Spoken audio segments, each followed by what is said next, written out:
6 మాసాలుగా స్థానిక పార్టీ సమన్వయకర్త పెద్దలు ధర్మశ్రీ గారు పంచదార్ల కొండ మీద జరుగుతున్నటువంటి ఈ ఇల్లీగల్ మైనింగ్ యాక్టివిటీ గురించి, తద్వారా అత్యంత పవిత్రమైనటువంటి శ్రీ ధర్మలింగేశ్వర స్వామివారి ఆలయాన్ని వస్తున్నటువంటి పంచదారులు ఏవైతే ఉన్నాయో వాటికి నష్టం వాటిల్లుతుందని, ఇచ్చినటువంటి మైనింగ్ నామ్స్ కి విరుద్ధంగా ఇచ్చినటువంటి మైనింగ్ పర్మిషన్ ఇచ్చారు, వాటి హద్దులు దాటి ఉన్నటువంటి నామ్స్ దాటి అక్రమంగా మైనింగ్ జరుగుతూ ఉంది, వేలాది లారీలు తోలుకుపోతా ఉన్నారు, అవినీతి కార్యక్రమాలు చేస్తా ఉన్నారు అనేటువంటి దాని మీద వారు దాదాపు 6-7 మాసాలుగా పోరాటం చేస్తూ ఉన్నారు.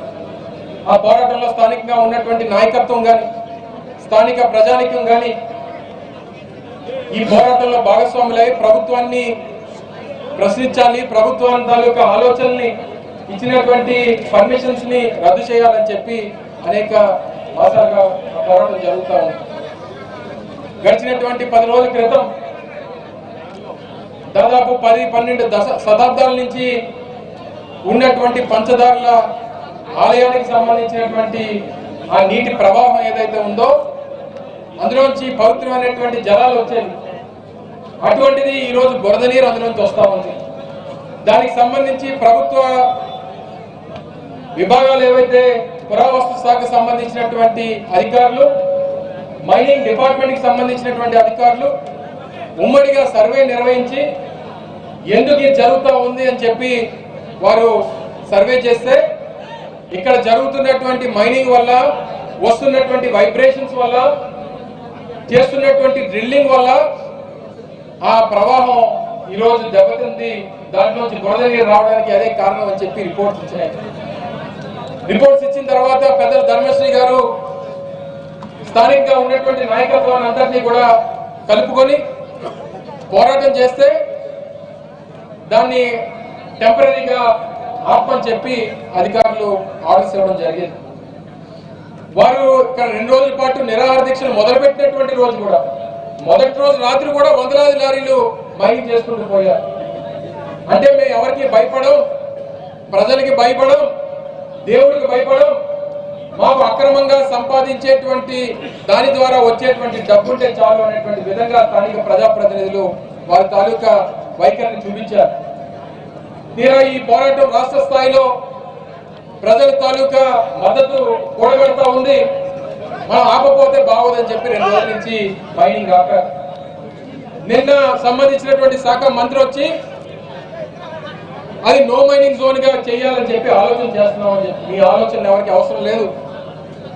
ఈ సందర్భంగా ఈ వేదిక ద్వారా హెచ్చరిస్తా ఉన్నాం ప్రభుత్వాన్ని, మీరు చెప్పినటువంటి మాటలు అది జీవో రూపంలో రాకపోతే ఈ పోరాటం మరింత ఉధృతం అవుతుంది. ఇక్కడి నుంచి తట్ట మట్టి కూడా పట్టుకెళ్ళినటువంటి దానికి వీల్లేదు అనేటువంటి విషయాన్ని కూడా ఈ వేదిక ద్వారా ప్రభుత్వాన్ని హెచ్చరిస్తా ఉన్నాం. సీఎం రమేష్ స్థానిక పార్లమెంట్ సభ్యుడు, ఈ ఊరు హద్దులు తెలియవు, ఈ పార్లమెంట్ తాలూకా హద్దులు తెలియవు, ఇక్కడ నియోజకవర్గాల పేర్లు కూడా తెలియవు. మండల సాగర్ దేవుడు ఏ నియోజకవర్గాల పేర్లు చెప్పాలన్నా చెప్పలేడు. ఎన్నికల ముందు మీకు హెచ్చరించాం, కేవలం ఈ ప్రాంతాన్ని దోచుకోవడానికి వస్తా ఉన్నాడు, అప్రమత్తంగా ఉండండి, ఓటేసేటప్పుడు జాగ్రత్తగా ఆలోచించి ఓటేయండి అని చెప్పారు. మాట వెళ్ళలేదు. భారతదేశంలో స్వతంత్రం వచ్చిన తర్వాత జరిగినటువంటి ఎన్నికల్లో అనకాపల్లిలో ఏ పార్లమెంట్ సభ్యుడికి ఇవ్వనటువంటి మెజార్టీలు ఇచ్చారు, 3 లక్షల ఓట్ల మెజార్టీ ఇచ్చారు. అనుకున్నాడు ప్రజలు, అనకాపల్లి ప్రజలు నాకు బ్లాక్ చెక్ ఇచ్చారు, ఇక్కడి నుంచి ఏదన్నా దోచుకుపోవచ్చు, ప్రజల మద్దతు ఉంది అని చెప్పని అనుకున్నారు.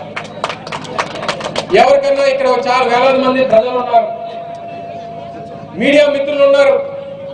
సీఎం రమేష్ అంటే సీఎం ఇంటి పేరు ఎవరికన్నా తెలుసా అని అడుగుతా ఉన్నారు.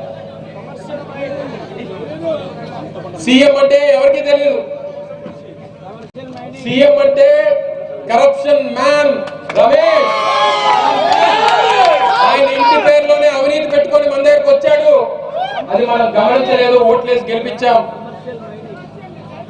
ఈ రోజు కొండలు దోచిపోతా ఉన్నాడు, గుడిలో లింగాన్ని దోచుకుపోయేటువంటి కార్యక్రమం చేస్తాము. నిన్న మొన్న చూసాం, అనకాపల్లి నుంచి అయోధ్యకి రైలు వేసాడంట. ఇక్కడ గుళ్ళో లింగాన్ని మింగేశాడు, అక్కడ అయోధ్య రాముణ్ణి ఇక్కడి నుంచి దోచుకుపోయినటువంటి సొమ్ముతో ఆ భక్తులు తీసుకెళ్తే నీకు ఏ రకమైనటువంటి పుణ్యం రాదు సీఎం రమేష్ అనేటువంటి విషయాన్ని ఈ సందర్భంగా తెలియజేస్తాము. ఈ అవినీతి అక్రమాలు ఇవన్నీ కూడా ప్రజలందరూ కూడా గమనిస్తా ఉన్నారు. సీఎం రమేష్ గారు మీరు శివుడితో పెట్టుకున్నారు, నువ్వు చేసేటువంటి అవినీతి నీ అహంకారాన్ని అంతమొందించడానికి ఆ శివుడు మూడొక్కరిని తెరిస్తే సీఎం రమేష్ గారు అనేటువంటి విషయాన్ని సందర్భంగా తెలియజేస్తా ఉన్నారు. ఈ ధర్మలింగేశ్వర స్వామి కోసం ఈ ధర్మ పోరాటం జరుగుతూ ఉంది. ఈ ధర్మ పోరాటం చేసేటువంటి ధర్మశ్రీ గారికి ఆ శివుడు ఆశీస్సులు ఎప్పుడు ఉంటాయనేటువంటి విషయాలు, ఆ శివుడు ఆశీస్సులతో పాటు ప్రజల ఆశీస్సులు, ప్రజల అండదండలు ఉంటే ఇటువంటి పోరాటాలు ఎన్నెన్నో చేయడానికి వారు సిద్ధంగా ఉన్నారనేటువంటి మాటని వారు చెప్పడం జరిగింది. అందుకే నో మైనింగ్ జోన్ గా ఈ ప్రాంతాన్ని ప్రకటించాలని చెప్పి డిమాండ్ చేశాం.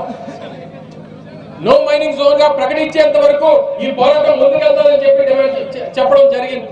నిన్న కొంతమంది అధికారులు ఫోన్ చేశారు, సార్ డిఆర్సీ మీటింగ్ లో నో మైనింగ్ జోన్ గా చేయాలని చెప్పి ప్రతిపాదించారు, మీరు రేపు కార్యక్రమం ఉందా లేదా అని చెప్పి. వారి మాటలు నమ్మడానికి ప్రజలు సిద్ధంగా లేరు. 2 సంవత్సరాల క్రితం అధికారం కోసం చాలా మాటలు చెప్పారు, అవే ఇప్పటికొచ్చి వారు అమలు పరచలేదు. ఈ రోజు నిన్న మీటింగ్ పెట్టి ఇక్కడ ప్రజల నుంచి వ్యతిరేకత వస్తుందని చెప్పి 4 మాటలు చెప్పి వెళ్ళిపోతారు. వారు నా మాటలు నమ్మడానికి వీల్లేదు. ఎట్టి పరిస్థితుల్లో ప్రభుత్వం నో మైనింగ్ జోన్ గా జీవో ఇచ్చినంత వరకు ఈ పోరాటం కొనసాగుతూనే ఉంటుంది అనేటువంటి విషయాన్ని కూడా ఈ సందర్భంగా తెలియజేస్తా ఉన్నాం. రేపు రానటువంటి కాలంలో పెద్దలు ఇంకా మాట్లాడతారు. వారి తాలూకా అభిప్రాయాలు, పార్టీ తాలూకా నిర్ణయాలు ఏ రకంగా ఉంటాయో, ఏ రకంగా ఈ పోరాటాన్ని ముందుకు తీసుకెళ్లాలనేటువంటి విషయాలు కూడా వారందరూ కూడా తెలియపరుస్తారు. మరొకసారి ఈ సందర్భంగా ఈ ప్రభుత్వంలో పెద్దలకి ఈ బినామీ పేరిట జరుగుతున్నటువంటి సీఎం రమేష్ గారి దోపిడీకి అడ్డుకట్ట వేసేటువంటి కార్యక్రమం చేస్తాం. ఇన్ని రోజులు ఏదో నిశ్శబ్దంగా ఉన్నాం కదా, బలహీనలు అనుకోకండి. తప్పకుండా ఆ హరహర మహాదేవుడు, ఆ శివుడు తాలూకా ఆశీస్సులతో మీ తాలూకా అవినీతి సామ్రాజ్యాన్ని కూల్చేటువంటి వరకు ఈ పోరాటం కొనసాగుతూనే ఉంటుంది అనేటువంటి విషయాన్ని మరొకసారి ఈ సందర్భంగా తెలియజేసుకుంటూ, ఇంత పెద్ద ఎత్తున ఉమ్మడి విశాఖపట్నం జిల్లా వ్యాప్తంగా వచ్చినటువంటి వైఎస్ఆర్ కాంగ్రెస్ పార్టీ శ్రేణులందరికీ కూడా మరొకసారి హృదయపూర్వక ధన్యవాదాలు తెలియజేసుకుంటూ సెలవు తీసుకుంటున్నాను.